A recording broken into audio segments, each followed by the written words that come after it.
नमस्कार दोस्तों, इस वक्त की तमाम बेहद ही बड़ी खबरें आप लोगों के लिए लेकर के आए हैं। एक एक करके चलेंगे, हर लेटेस्ट खबर आप तक आगे इसी वीडियो में पहुंचाएंगे, जहां पर बात होगी महाराष्ट्र के चुनावी नतीजों के बाद में। और शपथ से ठीक पहले यहां पर इंडिया गठबंधन को बड़ी जीत मिल गई है। अब होगी ईवीएम की जांच, सफलता मिली है जबरदस्त तरीके की। जानेंगे पूरी खबर, नतीजों पर संकट के बादल।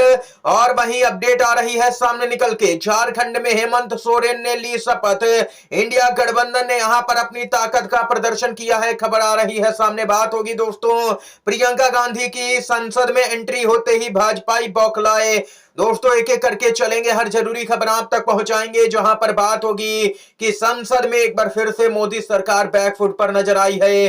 दोस्तों मुख्य समाचारों की तरफ बढ़ेंगे उससे पहले अगर आप लोग भी राहुल गांधी और कांग्रेस पार्टी के समर्थन में खड़े हैं तो अभी इस वीडियो को लाइक कीजिएगा दोस्तों, और कमेंट बॉक्स में hashtag we support Rahul Gandhi जरूर ही कमेंट कीजिएगा। दोस्तों सबसे बड़ी और जरूरी खबर आप लोगों को बताते चले, नासिक पश्चिम में 5% वीवीपैट की पुनर्गणना होगी। शिवसेना उम्मीदवार सुधाकर बड़गुजर की मांग को सफलता।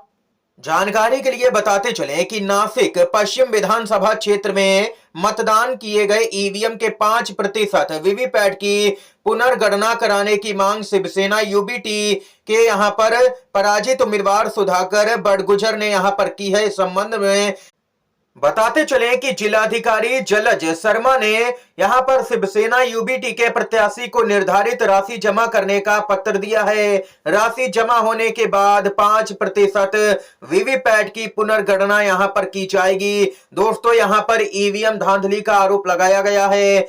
यहां पर प्रत्याशी की तरफ से ईवीएम में हेरफेर और सत्ता पक्ष के द्वारा गड़बड़ी के आरोप यहां पर सामने निकल के आ रहे हैं। दोस्तों इसी क्रम में देख सकते हैं कि शिवसेना यूबीटी के प्रत्याशी जो रहे हैं, जिनकी हार हुई है, सुधाकर बड़गुजर, वे अब यहां पर रिकाउंटिंग करवाएंगे, यानी कि फिर से वोटों की गिनती की जाएगी और वीवीपैट के साथ में मिलान किया जाएगा। अगर ऐसा ही 288 सीटों पर हो जाए तो दोस्तों यहां पर दूध का दूध और पानी का पानी हो जाएगा। चुनावी नतीजे बिल्कुल ही यहां पर सबके समझ में आ जाएंगे कि आखिर ये 288 में से भाजपा को इतना प्रचंड बहुमत कैसे मिला।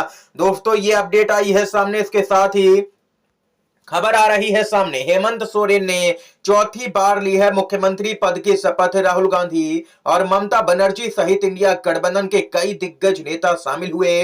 बताते चलें, कांग्रेस के सांसद और लोकसभा में नेता प्रतिपक्ष राहुल गांधी, कांग्रेस के राष्ट्रीय अध्यक्ष मल्लिकार्जुन खड़गे और इसके साथ ही अन्य कई दिग्गज नेता मुख्यमंत्री हेमंत सोरेन के शपथ ग्रहण समारोह में शामिल होने के लिए रांची पहुंचे।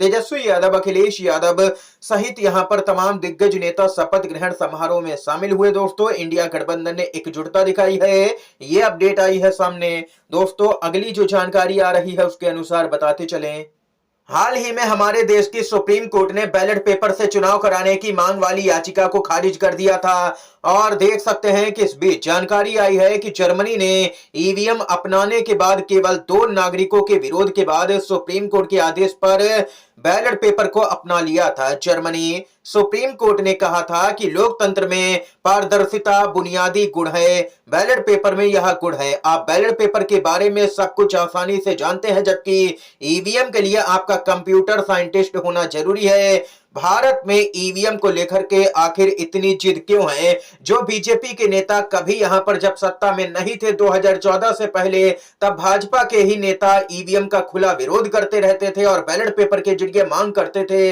लेकिन अब ऐसा क्या हुआ है कि भाजपा एक तरफा यहां पर ईवीएम के सपोर्ट में खड़ी आती है नजर, और लेकिन अब यहां पर बैलेट पेपर का विरोध करने लगी है। कुछ ना कुछ तो कहीं ना कहीं पर गड़बड़ जरूर ही है, जिसकी जांच होना बहुत ही जरूरी हो जाता है। दोस्तों इसके साथ ही अगली अपडेट आ रही है, प्रियंका गांधी वाड्रा की संसद में जबरदस्त एंट्री हो गई है। आज लोकसभा सांसद के तौर पर प्रियंका गांधी ने शपथ ली है, हाथ में संविधान की प्रति और हिंदी में शपथ लेकर के पार्टी के आगामी एजेंडे पर उन्होंने संकेत दे दिए हैं। गांधी नेहरू परिवार के 3 सदस्य अब संसद में होंगे।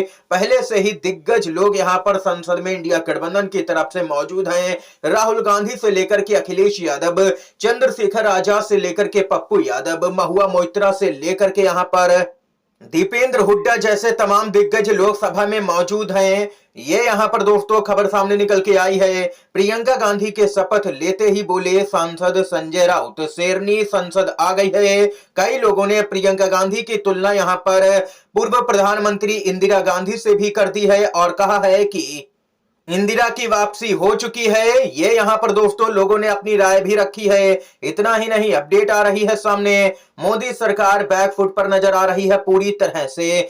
जी हां दोस्तों, वक्फ बिल को लेकर के अपडेट है। विपक्ष के आगे झुकी मोदी सरकार, जेपीसी का कार्यकाल बढ़ा है। यहां पर बताते चले कि जेपीसी के प्रमुख जगदंबिका पाल ने और समय की मांग करते हुए कार्यकाल बढ़ाने से संबंधित प्रस्ताव लोकसभा में पेश किया, जिसे पारित कर दिया गया है। इसके बाद सदन की कार्रवाई स्थगित कर दी गई। बताते चले जगदंबिका पाल ने कहा कि वक्फ बिल अब 2025 में आएगा। खबर आ रही है दोस्तों सुप्रीम कोर्ट की तरफ से। जी हां दोस्तों, बताते चले जस्टिस सूर्यकांत की अहम टिप्पणी, यूपी पुलिस पावर एंजॉय कर रही है, उसे संवेदनशील होने की बहुत जरूरत है। ये यहां पर यूपी पुलिस को लेकर के कड़ी टिप्पणी की है जस्टिस सूर्यकांत ने। दोस्तों इसके साथ ही महुआ मोइत्रा टीएमसी की सांसद बोली, चंद्रचूड़ जी, हमें आपसे विपक्ष का काम करने की उम्मीद नहीं थी। हमें उम्मीद थी कि आप अपना काम करेंगे, लेकिन आपने नहीं किया। ये महुआ मोइत्रा जबरदस्त तरीके से पूर्व सीजीआई डीवाई चंद्रचूड़ पर भड़की हैं।